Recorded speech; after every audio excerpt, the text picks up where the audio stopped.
वेदव्यासांच्या एक गोष्ट लक्षात आली की या जगामध्ये एकाग्रतेची जशी शक्ती आहे तशी विक्षेप नावाची सुद्धा एक शक्ती आहे. एकाग्रता न होण्याची शक्ती. जशी लक्ष्मी आहे तशी अलक्ष्मी पण आहे, अराती. लक्ष्मीची आपल्याला जशी कृपा पाहिजे तशी अरातीची अवकृपा पण पाहिजे बरं का. अराती म्हणजे अलक्ष्मी, दारिद्र्याची देवता आहे ती. अराती उर्फ अलक्ष्मी. एक गोड कथा आहे अशी. लक्ष्मीपूजन होतं. एकटा एक मनुष्य होता बावळट असा, आणि सगळ्या घरामध्ये फटाके उडतात, लक्ष्मीची पूजनं चालली, अमकं चाललंय, लक्ष्मीच्या मंदिरात भयंकर गर्दी. तिथे पाहिले कोपऱ्यात मंदिर होतं, तिथे कोणीच नव्हतं म्हणून गेला. तिथं होतं निरंजन लावलेलं, ओवाळलं आणि ती प्रकट झाली ना देवता.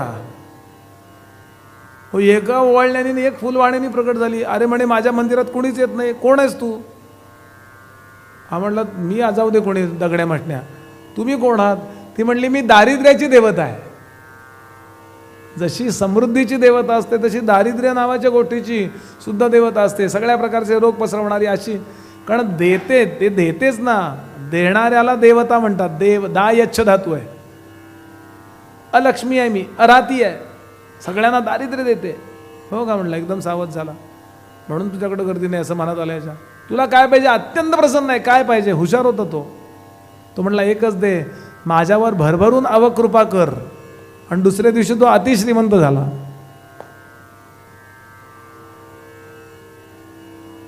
हे सगळं कळायला अवघड आहे, कारण माणूस नेहमी एका बाजूने विचार करत असतो.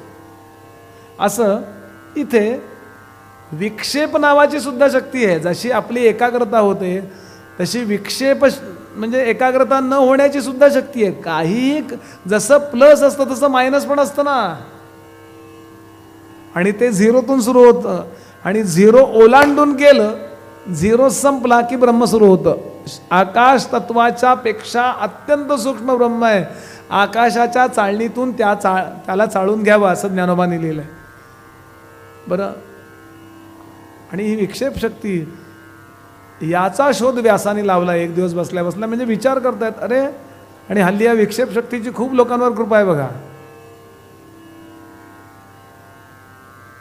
जी एकाग्रता सिरियल बघताना होते ती एकाग्रता जप करताना होत. लहान मुलांचं सांगतो, जी एकाग्रता गेम मोबाईलवर किंवा त्या कम्प्युटरवर खेळताना होते ती एकाग्रता अभ्यास करताना होत. आणि या विक्षेप शक्तीबद्दल एक दिवस वेदव्यासाने नारदांना प्रश्न विचारला. म्हणले नेमकं काय हो प्रकरण आहे? मी सांगूनच ठेवतो, 6व्या स्कंधातला 25वा अध्याय आपण वाचू शकता. म्हणजे का बोलून ठेवतोय आपण, सविस्तर सगळे श्लोक वाचा. नारद नेमके मिळाले, त्यांना भेटले आणि यांनी विचारलं, अहो काय विचारू नका म्हणले, कधी डोकं फिरवेल ती सांगता येत नाही. डोकं फिरलेल्या माणसाला असं वाटतं माझं डोकं फिरलेलं नाहीच आहे. कारण त्याला जर कळलं डोकं फिरलंय तर डोकं फिरलेलं नॉर्मल होईल ना. गोंदवलेकर महाराज म्हणायचे ना, मला भूत लागलंय, हे भूत लागलेल्याला कळलं तर भूत जातं. तसं एक दिवशीचा प्रसंग आहे, ऐका. नारद स्वतः सांगतायत, एकदा कोणे एकेकाळी मी काही तपश्चर्या वगैरे केली, आणि तपश्चर्या झाल्यानंतर मी एकदा भगवान महाविष्णूंचं दर्शन घेण्याकरता वैकुंठामध्ये गेलो. हाक मारली, आतमध्ये गेलो. भगवती महालक्ष्मी माता पाय चेपत होत्या, आपल्या पतिराजांचे पाय चेपत होत्या. आणि मला पाहिल्याबरोबर त्या खाली उतरल्या त्या शेषावरनं आणि बरोबर आत निघून गेल्या. मला माझा इन्सल्ट वाटला नाही का. एखाद्या घरी जर कोणी मनुष्य आला आणि त्यानं स्वागत केलं पण त्याची बायको पटकन बघितल्यावर निघून गेली, याचा अर्थ ती त्याचा अपमान करते नाही का. तुम्ही परके आहात असं जाणवतं ना त्यावेळेला. परकेपणाचं फिलिंग येतं. काही कसे आहात काय बोलतो ना आपण, पण ओळखीचे आहेत. नारद महाराज म्हणजे काय नवीनच आले असं काय आहे का, बघतायत. नारदांना याचं वाईट वाटलं आणि नारद काय म्हणाले, नारदांच्या मुखात श्लोक दिलाय त्यांनी की एकदा मी वादयन् महतीं वीणां स्वरतान विभूषितां गायनं गायमानस्तु सामसप्तस्वरान्वितम्. असा मी भगवान विष्णूंना भेटायला गेलो.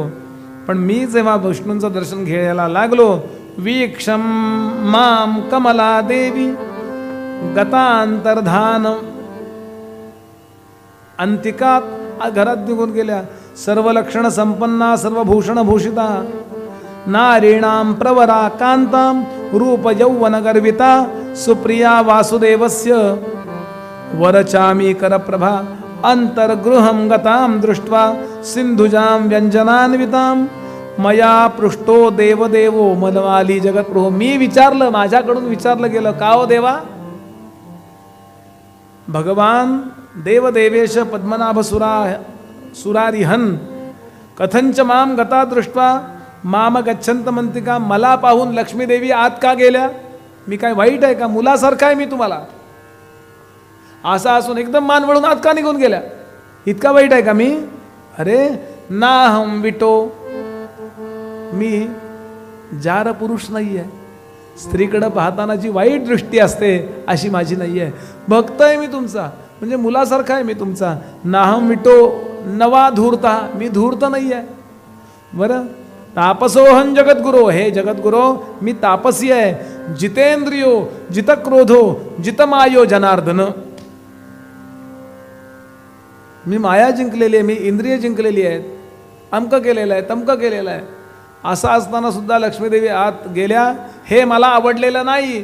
दिस इज माय इन्सल्ट, माझ्या तपाचा माझ्या चांगुलपणाचा इन्सल्ट आहे. कारण मी जितेंद्रियो जितक्रोध जितमाया जनार्दन. विष्णू पटकन उठले, तोंडावर हात ठेवला. माझ्याजवळ बोललास, परत कुठं बोलू नकोस. नारद सांगतात, मला असं वाटलं नारायण सुद्धा माझ्या वैराग्यावरती जळतात. कारण त्यांना जमलं नाही ना ब्रह्मचारी राहायला, मी राहिलोय. त्यामुळं मी या जगामध्ये फेमस होऊ इच्छितो, पण हा माझ्या प्रसिद्धीच्या आड येतोय.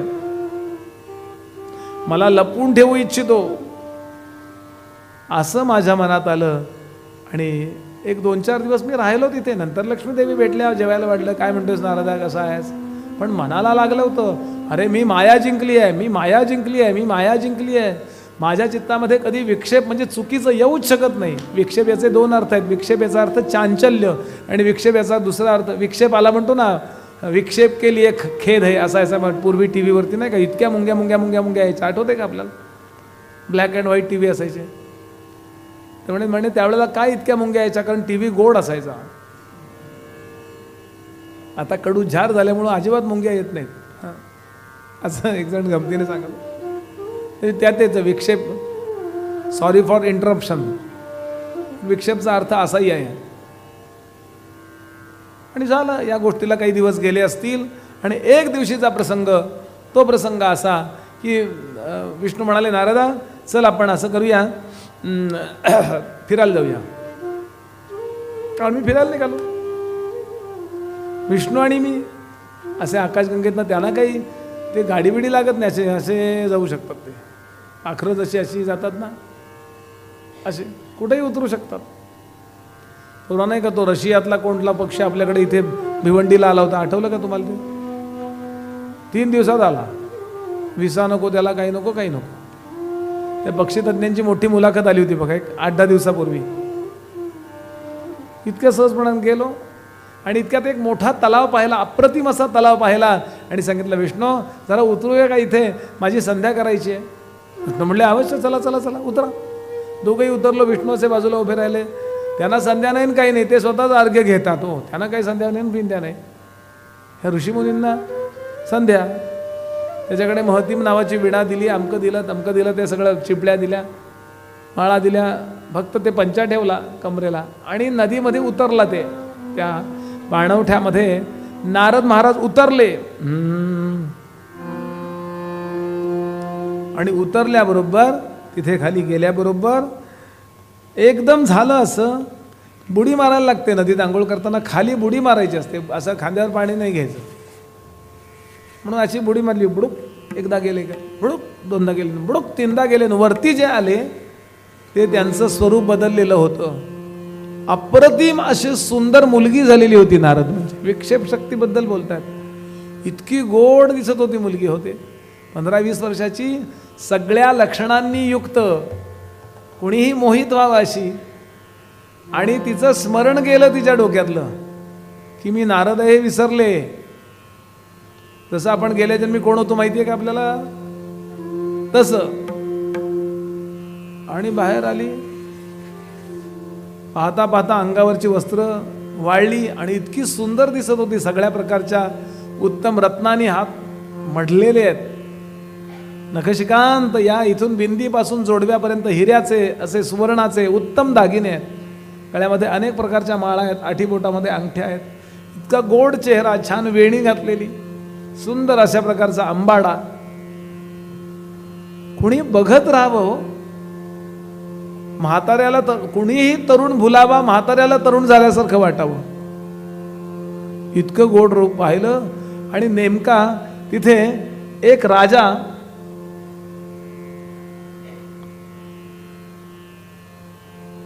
शिकारीला म्हणून आला. तिमिध्वज नावाचा राजा शिकारीला म्हणून आला.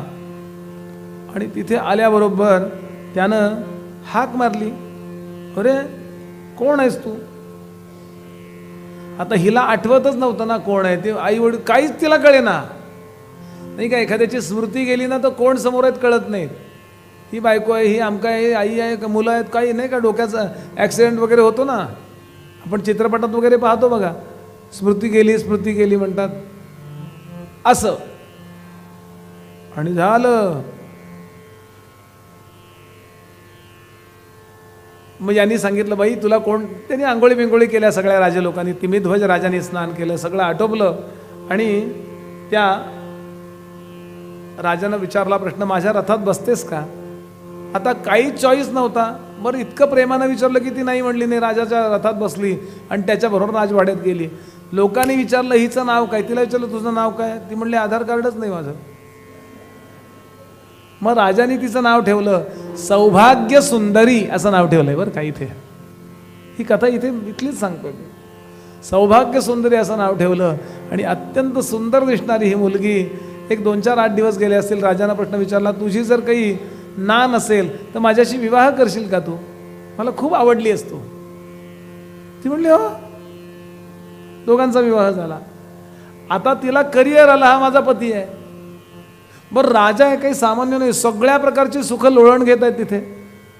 भरपूर उत्तम प्रकारे सगळं खाणं पिणं आहे, गाद्या गिरदी आहेत, नोकर चाकर आहेत, भरभरून राजवस्त्र आहेत, सगळ्या प्रकारची. बरं आरोग्य आहे, काही कमी म्हणून नाही हो. आणि या सौभाग्य सुंदरीचा विवाह तालध्वजाशी झाला. आणि काही दिवसानंतर 1 वर्ष 2 वर्ष गेले असतील, त्यांना अप्रतिम असा मुलगा झाला, अतिशय सुंदर. तो मुलगा 1-2-4 वर्षाचा होतोय, दुसरा झाला. तो मुलगा होतोय, अजून दुसरा झाला. 5-7 मुलं आणि 5-7 मुली, 15 दोन्ही मिळून. विशेष म्हणजे इतकी मुलं होऊन सुद्धा ती सौभाग्य सुंदरी जेव्हा भेटली होती तेव्हा जशी दिसत होती तशीच अजून दिसतीये. त्यामुळे लोक म्हणून काय काय आम्हाला राणीसाहेब लाभल्या. तो राजा हळूहळू म्हातारपण जायला लागला. कधीतरी त्याला ते लावायला लागायचं. हिला काही नाही, ही तशीच सुंदर.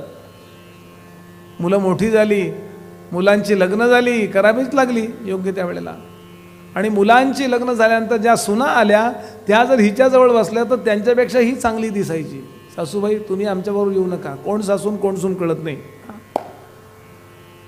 काही वेळा असतं बघा, एखाद्याचं नशीबच तसं असतं. म्हणून इतकी सुंदर दिसतीये. अहो मुलींची लग्न झाली तर मुली बघायला लोक यायचे. ते म्हणले तुम्ही कोण? नाही, या मुलींची आई. मुली सुद्धा सुंदर होत्या, नाही असं नाही, तरी सुद्धा हिचं सौंदर्याला जराही हानी नाही आहे.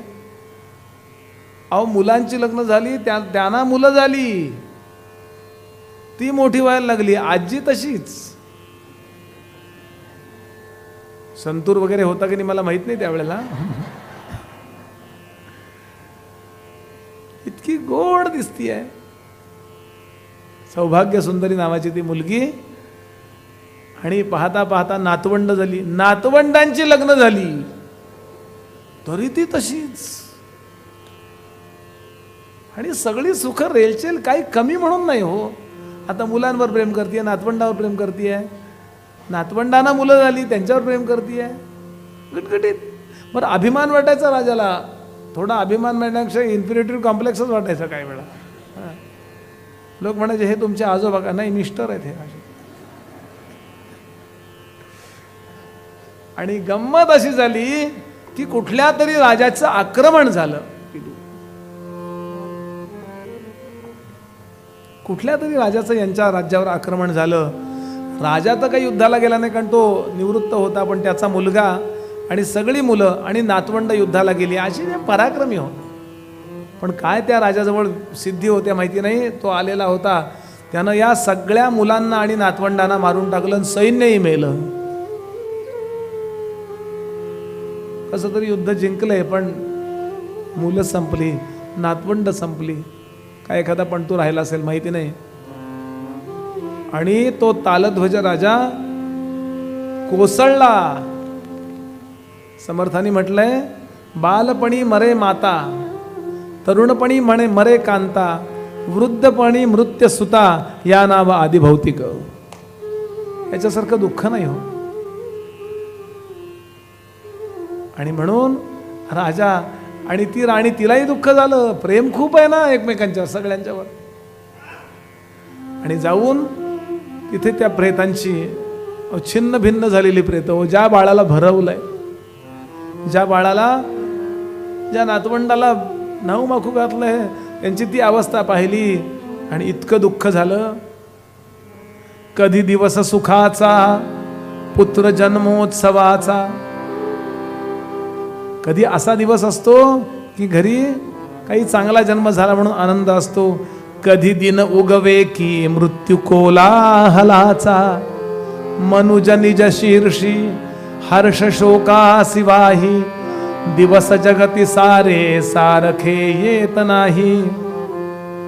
मिरवणूक कधी ती चालली लग्न काळी, कधी दिवस असा की प्रेत यात्रा निघाली.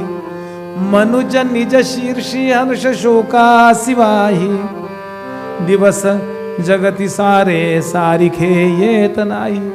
हा मुला कुठे गेलास, हा नातवंडा कुठे गेलास, हे सगळे जण असं हे करताय. सैनिक लोक आहेत ते सगळं आवरतायत, त्यांचे प्रेत जाळतायत, चाललंय त्यांचं. गडाबडा लोळायला लागला ते मितध्वज राजा. हिला सुद्धा दुःख झालं, अखंड डोळ्यातनं पाणी वाहत आहे, न संपणारं दुःख झालंय हो. इतक्यात तिथे एक सज्जन गृहस्थ येतो, ब्राह्मण म्हणा असा, काठी टेकत टेकत टेकत. आणि तो म्हणतो, राजा तुला काही वाटत नाहीये, हे राणी तुला काही वाटत नाहीये, ही वेळ शोक करण्याची, दुःख करण्याची नाहीये. स्नान करा आणि तर्पण करा, त्यांच्या पुढच्या प्रवासाला पाणी द्या. ब्राह्मणाकडे पाहिलं, त्याच्या वाणीमध्ये एवढा जोर होता की दोघेही स्नानाला उतरले. शेजारी तलाव होता, स्नानाला उतरले दोघं. पाणी देण्याकरता तो आंघोळ केली. म्हातारा असा टेकत टेकत गेला, कसा का होईना मनातनं कोसळलाच आहे. आंघोळ केली आणि पाणी देण्याकरता आता बाहेर आला. आणि ती जी राणी होती ना सौभाग्य सुंदरी, ती पण त्या पाण्यात उतरली आणि बाहेर आली तर नारद बाहेर आले. आणि ते त्या ब्राह्मणाजवळ उभे राहिले. त्यांना कळलं हा ब्राह्मण नाही, हा विष्णू आहे, हा विष्णू आहे.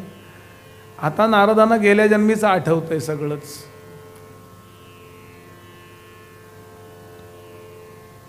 आपले अहो आहेत हे गेल्या जन्मीचे. अहो राजा बाहेर आला. अहो म्हणला माझी बायको कुठं गेली, ती बुडाली वाटतं. आणि हा कोण धटिंगण उभा राहिला, कोण कीर्तनकार दिसतो, कोण आहे, तुम्ही कोण आहे. आता त्यांना काही सुचेना, काय म्हणणार, काय बोलणार काय. ब्राह्मणांनी समजावून सांगितलं, तर्पण करा, तिचा विचार करण्यात वेळ घालवू नका. ती अशी अचानक आली होती की नाही. हो म्हणले, अचानक गेली समजा, चला पाणी द्या. नारदांना घेऊन विष्णू निघतात. काय मिस्टर का मिसेस, काय म्हणू तुम्हाला. यमन.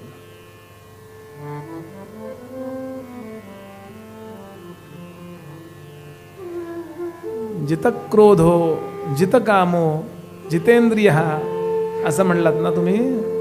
काय जिंकलं होतं तुम्ही बोला. नारदांच्या डोळ्यातनं पाणी व्हायला लागलं की आपल्या जीवाची जी विचार करण्याची क्षमता आहे ती संपवून टाकते, ती विक्षेप शक्ती आहे.